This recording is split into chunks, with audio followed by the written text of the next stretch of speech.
नमस्कार दोस्तों, success point में आपका स्वागत है।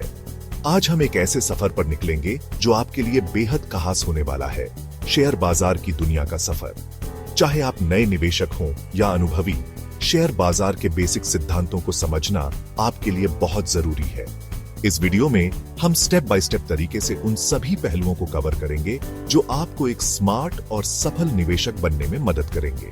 तो चलिए बिना देर किए शुरू करते हैं और शेयर बाजार की गहराइयों में डुबकी लगाते हैं।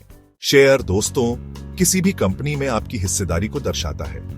जब आप किसी कंपनी का शेयर खरीदते हैं तो आप उस कंपनी के एक छोटे से हिस्से के मालिक बन जाते हैं। यह समझना जरूरी है कि शेयर मुख्यतः दो प्रकार के होते हैं, सामान्य शेयर और प्रेफरेंस शेयर। सामान्य शेयर धारकों को कंपनी के मामलों में वोटिंग का अधिकार होता है, जबकि प्रेफरेंस शेयर धारकों को लाभांश का भुगतान पहले मिलता है और कंपनी की संपत्ति पर उनका दावा भी मजबूत होता है। कंपनीज अपने व्यवसाय को बढ़ाने के लिए पूंजी जुटाने के लिए शेयर जारी करती है और हम निवेशक के रूप में इन शेयरों को खरीदकर उस विकास का हिस्सा बनते हैं। याद रखें, शेयर बाजार में निवेश जोखिम भरा हो सकता है, इसलिए पूरी जानकारी और समझदारी के साथ निवेश करना बहुत जरूरी है। स्टॉक एक्सचेंज दोस्तों ऐसे बाजार हैं जहां शेयरों की खरीद फरोख्त होती है।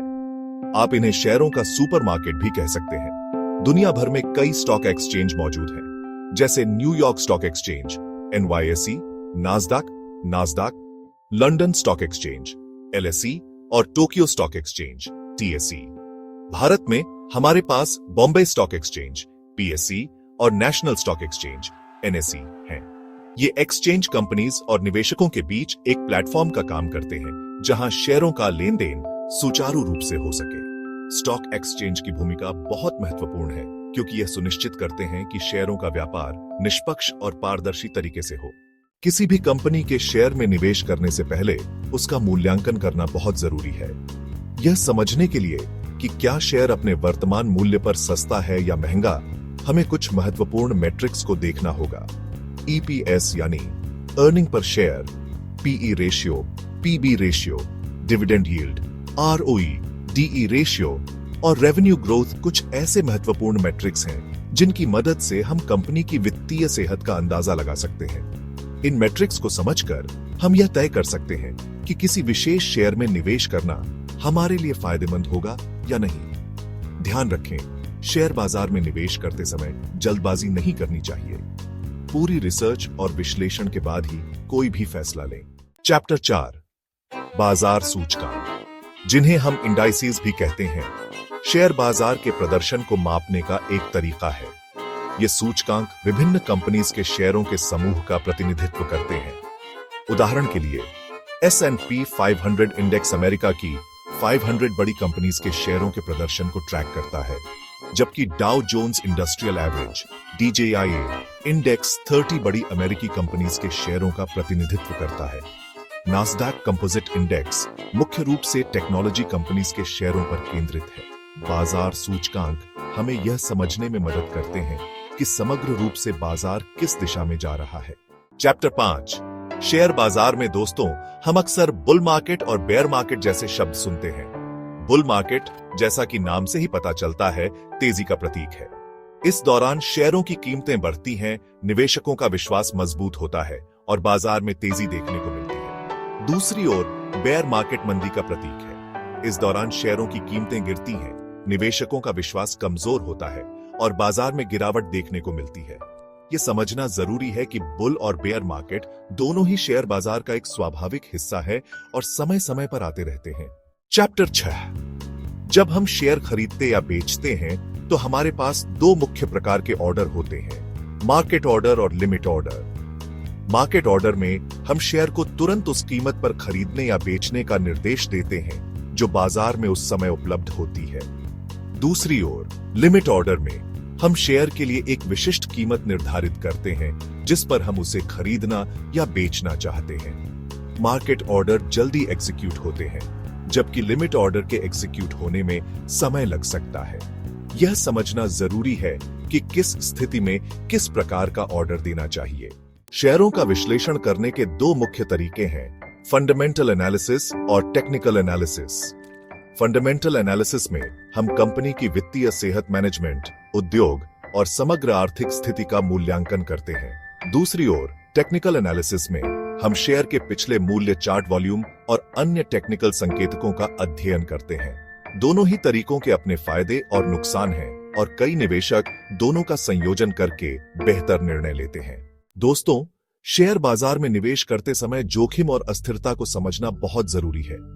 जोखिम का मतलब है कि आपके निवेश का मूल्य घट सकता है या आपको नुकसान हो सकता है। अस्थिरता, जिसे हम वॉलेटिलिटी भी कहते हैं, शेयर की कीमत में उतार चढ़ाव को दर्शाती है। उच्च अस्थिरता का मतलब है कि शेयर की कीमत में तेजी से उतार चढ़ाव हो सकते हैं, जबकि कम अस्थिरता का मतलब है कि कीमत अपेक्षाकृत स्थिर रहेगी। जोखिम और अस्थिरता को समझकर हम अपने निवेश को बेहतर तरीके से प्रबंधित कर सकते हैं। चैप्टर 9, निवेशकों के प्रकार।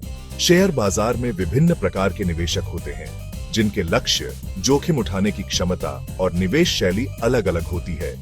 रिटेल इन्वेस्टर्स, संस्थागत निवेशक, मूल्य निवेशक, विकास निवेशक और लाभांश निवेशक कुछ प्रमुख प्रकार के निवेशक हैं। रिटेल इन्वेस्टर्स हम और आप जैसे लोग होते हैं जो अपने व्यक्तिगत खातों में निवेश करते हैं। संस्थागत निवेशक बड़े संगठन होते हैं जो म्यूचुअल फंड्स, पेंशन फंड्स और बीमा कंपनीज के माध्यम से निवेश करते हैं। यह समझना जरूरी है कि आप किस प्रकार के निवेशक हैं और आपके लक्ष्यों के लिए कौन सी निवेश शैली सबसे उपयुक्त है। चैप्टर 10, आर्थिक संकेतक। शेयर बाजार का प्रदर्शन कई आर्थिक कारकों से प्रभावित होता है। जीडीपी, ब्याज दरें और मुद्रास्फीति कुछ प्रमुख आर्थिक संकेतक हैं जिन पर हमें ध्यान देना चाहिए। जीडीपी यानी सकल घरेलू उत्पाद एक देश की अर्थव्यवस्था के आकार और स्वास्थ्य का मापक है। ब्याज दरें ऋण लेने की लागत को प्रभावित करती है, जो बदले में कंपनीज के मुनाफे और शेयर बाजार को प्रभावित करती है। मुद्रास्फीति वस्तुओं और सेवाओं की कीमतों में वृद्धि को दर्शाती है, जो उपभोक्ता व्यय और कॉर्पोरेट मुनाफे को प्रभावित कर सकती है। इन आर्थिक संकेतकों को समझकर हम शेयर बाजार के संभावित रुझानों का अंदाजा लगा सकते हैं। चैप्टर 11, बाजार की भावना। दोस्तों, शेयर बाजार सिर्फ तथ्यों और आंकड़ों पर आधारित नहीं होता, बल्कि निवेशकों की भावनाओं से भी प्रभावित होता है। बाजार की भावना, जिसे हम मार्केट सेंटिमेंट भी कहते हैं, निवेशकों के समग्र दृष्टिकोण को दर्शाता है। जब निवेशक आशावादी होते हैं तो बाजार में तेजी देखने को मिलती है, और जब निवेशक निराशावादी होते हैं तो बाजार में गिरावट देखने को मिलती है। समाचार, आर्थिक आंकड़े, राजनीतिक घटनाएं और वैश्विक घटनाएं, ये सभी कारक बाजार की भावना को प्रभावित कर सकते हैं। यह समझना जरूरी है कि बाजार की भावना शेयरों की कीमतों को कैसे प्रभावित कर सकती है। तो दोस्तों, ये थे शेयर बाजार के कुछ बुनियादी पहलुओं पर एक नजर। मुझे उम्मीद है कि इस वीडियो ने आपको शेयर बाजार को बेहतर ढंग से समझने में मदद की होगी। याद रखें, ज्ञान ही शक्ति है और शेयर बाजार में निवेश करने से पहले खुद को शिक्षित करना बहुत महत्वपूर्ण है। निवेश की दुनिया में आपका स्वागत है और आपके भविष्य के सभी निवेशों के लिए शुभकामनाएं।